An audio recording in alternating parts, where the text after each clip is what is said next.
Secular Gujarat ન્યૂઝમાં આપનું સ્વાગત છે। વડોદરા શહેરના લાલબાગ બ્રિજ સ્થિત અવધૂત ફાટક સામેની ખુલ્લી જગ્યામાં આશરે 7 મહિના પહેલા રોયલ મેળાનું આયોજન કરવામાં આવ્યું હતું। મેળાના સંચાલકો દ્વારા તમામ જરૂરી મંજૂરીઓ લીધા બાદ આ મેળો શરૂ કરવામાં આવ્યો હતો। જો કે તંત્રએ મંજૂરી આપી પોતાનું કાર્ય પૂર્ણ કર્યું હતું, પરંતુ સેફટી ચેકની કોઈ તસદીર લેવામાં આવી ન હતી, જેના કારણે ગત 25 ડિસેમ્બરની સાંજે રોયલ મેળામાં ચાલુ રાઇડમાં દરવાજા ખુલી જતા એક બાળક નીચે પટકાયું હતું, જ્યારે અન્ય બાળકો જીવ બચાવવા માટે બૂમાબૂમ કરી રહ્યા હતા। આ ઘટના બાદ તંત્ર દ્વારા રોયલ મેળો બંધ કરવા હુકમ કરાયો। જો કે મેળાના વગદાર સંચાલક દ્વારા પોતાના વગનો ઉપયોગ કરી ફરી એક વખત મંજૂરી મેળવી લીધી હોવાનું જાણવા મળી રહ્યું છે।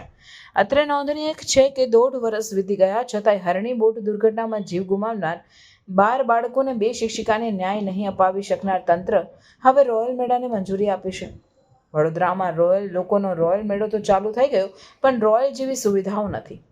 વડોદરા રોયલ મેળાને કયા આધારે પરમિશન આપવામાં આવી? અમારા ન્યૂઝના કેમેરામાં જોવા મળ્યું કે રોયલ મેળામાં હાલમાં પણ સેફટી અને સુવિધાઓનો અભાવ છે।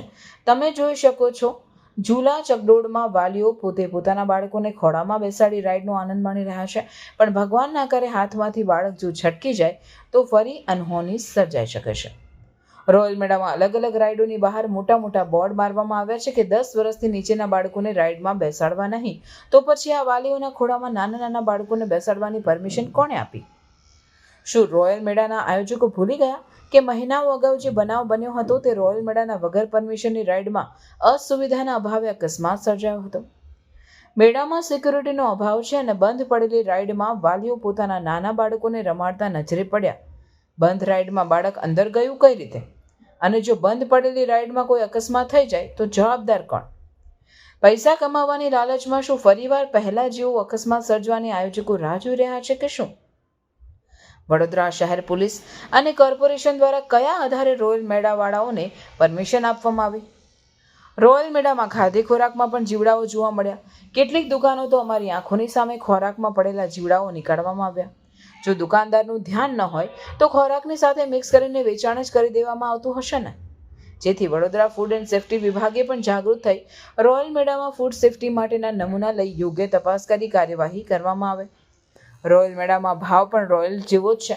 ત્યાં પાણીની બોટલો 20 રૂપિયાની જગ્યાએ 30 રૂપિયા લેવામાં આવે છે। આટલી ગરમીમાં લોકો બાળકો લઈને આવે અને ખાવા પીવાના ભાવ આસમાને હોય તો ગરીબ જનતા ક્યાં જાય?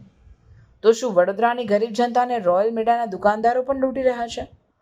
વડોદરા તંત્ર વિભાગે શું સ્થળ તપાસ કરીને પરમિશન આપી છે કે પછી આંખ આડા કાન કરવામાં આવ્યા છે? રોયલ મેળામાં ગત 25 તારીખ રાતના વરસાદ પડ્યા બાદ બીજા દિવસે રોયલ મેળામાં જવાના રસ્તા ઉપર પાણી અને કીચડ હતું અને કેટલીક જગ્યાએ તો લાઇટના જીવંત વીજ વાયર પણ રસ્તાની લગોલગ પસાર થાય છે, જેથી અચાનક વરસાદ પડી જાય અને વીજળીના વાયરથી કોઈ અકસ્માત સર્જાય તો જવાબદાર કોણ? રોયલ મેળામાં રાઇડમાંથી બાળકો પડવાના બનાવ બાદ પણ રોયલ મેળાના આયોજકો આંખાડા કાન કરી મેળો ચલાવી રહ્યા છે। કેટલીક જગ્યાએ તો બેસેલા પેસેન્જર રાઇડ બંધ ન થાય તે પહેલા રાઇડમાંથી કૂદકા મારી ઉતરતા જોવા મળ્યા। રોયલ મેળો તેના આયોજનના અભાવના કારણે રોયલ સુવિધા આપી શક્યો નહીં। વડોદરા કોર્પોરેશન, વડોદરા પોલીસ અને ફૂડ સેફ્ટી વિભાગ, ફાયર વિભાગ કયા અને કેવા પગલાં લે છે તે જોવું રહ્યું। ત્યારે પ્રશ્ન એ ઊભો થાય છે કે ફરી કોઈ દુર્ઘટના ઘટે તો જવાબદાર કોણ? શું આ વખતે તંત્રએ પૂરેપૂરી ખાતરી કરીને મંજૂરી આપી છે કે પછી અગાઉની જેમ પોલમ પોલ?